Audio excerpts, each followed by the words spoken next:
dari Prodi Akuntansi Universitas Pancasakti Bekasi.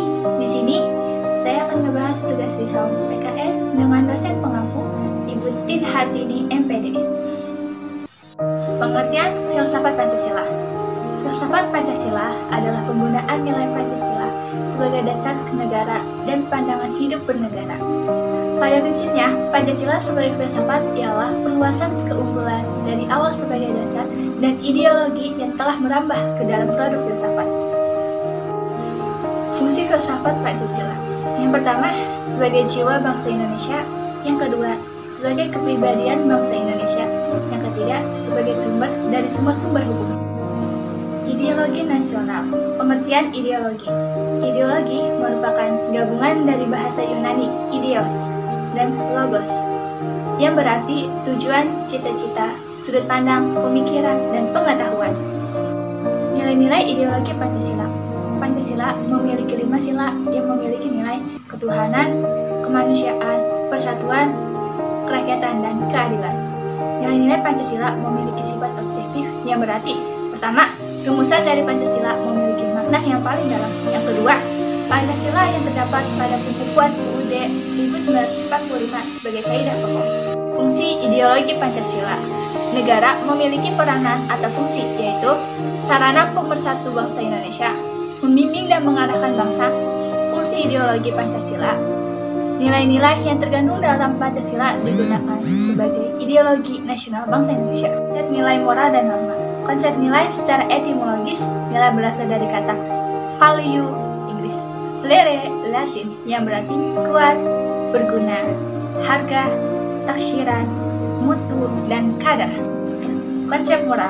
Secara etimologis, kata moral berasal dari kata mos Latin, bentuk jamaknya mores yang berarti tata cara, adat istiadat. Kata moral dalam bahasa Arab identik dengan akhlak yang berarti perangai, watak, tabiat, karakter yang menetap kuat dalam jiwa manusia. Tujuan dan fungsi moral. Adapun beberapa tujuan dan fungsi moral adalah sebagai berikut. Yang pertama, untuk menjamin terwujudnya harkat dan martabat pribadi seseorang dan kemanusiaan. Yang kedua, untuk memotivasi manusia agar bersikap dan bertindak dengan penuh kebaikan dan kebajikan yang didasari atas kesadaran kewajiban yang dilandasi moral. Jenis dan wujud moral. Moral ketuhanan, yakni moral yang berhubungan dengan keagamaan atau religius, misalnya melaksanakan ajaran agama yang dianut dengan sebaik-baiknya, menghargai sesama manusia, menghargai agama lain, dan hidup rukun dengan yang berbeda agama. Yang kedua, moral ideologi dan filsafat, yakni moral yang berhubungan dengan semangat kebangsaan, loyalitas kepada cita-cita bangsa dan negara. Contoh, menolak ideologi asing yang ingin mengubah dasar negara Indonesia. Konsep norma. Norma adalah aturan atau ketentuan yang mengikat warga kelompok dalam masyarakat.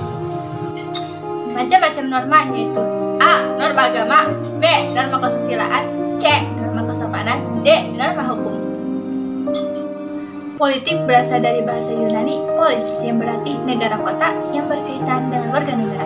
Adalah proses pembentukan dan pembagian kekuasaan dalam masyarakat. Pendidikan politik memiliki arti penting bagi partai politik, namun partai politik belum melaksanakan pendidikan politik sesuai dengan yang diharapkan. Partai politik perlu membenahi pendidikan politik untuk elit-elit politiknya. Macam-macam sistem politik. Yang pertama, sistem politik tribunal. Yang kedua, sistem politik komunis. Yang ketiga, sistem politik parlementer. Yang keempat, sistem politik presidensial. Yang kelima, sistem politik otoriter atau totaliter. Yang keenam, sistem politik anarki. Yang ketujuh, sistem politik demokrasi. Pengertian politik. Politik adalah sesuatu rangkaian asas atau prinsip, keadaan, cara, dan alat yang akan digunakan untuk mencapai tujuan atau cita-cita tertentu. Politik diartikan kebijakan adalah penggunaan pertimbangan yang dianggap dapat lebih menjamin tercapainya usaha, cita-cita, atau keinginan untuk tujuan yang dikehendaki untuk membina kerjasama. Kekuasaan. Kekuasaan adalah kemampuan seseorang atau lembaga untuk memengaruhi dalam pembagiannya di dalam suatu negara. Kekuasaan dibagi menjadi 3, yaitu 1. Eksekutif, kedua, legislatif, ketiga, yudikatif. Pengambilan keputusan. Pengambilan keputusan adalah aspek utama politik. Politik adalah pengambilan keputusan melalui sarana umum. Proses pengambilan keputusan ada 4 tahapan, yaitu pertama, intelligence, yang kedua, design, yang ketiga, voice, yang keempat, implementation. Kebijakan umum. Kebijakan atau policy merupakan suatu kumpulan yang diambil oleh seseorang atau kelompok. Politik dalam memilih tujuan dan cara mencapai tujuan itu. Dalam pemikirannya adalah bahwa masyarakat memilih beberapa tujuan bersama yang ingin dicapai secara bersama pula. Politik nasional. Kebijakan nasional yang bertujuan untuk mencapai tujuan nasional yang digariskan oleh lembaga kedaulatan rakyat dan di dalamnya terintegrasi unsur Impulengsosbud-Hankam yang menjadi suatu kebijakan tunggal yang berdaya guna dan berhasil guna.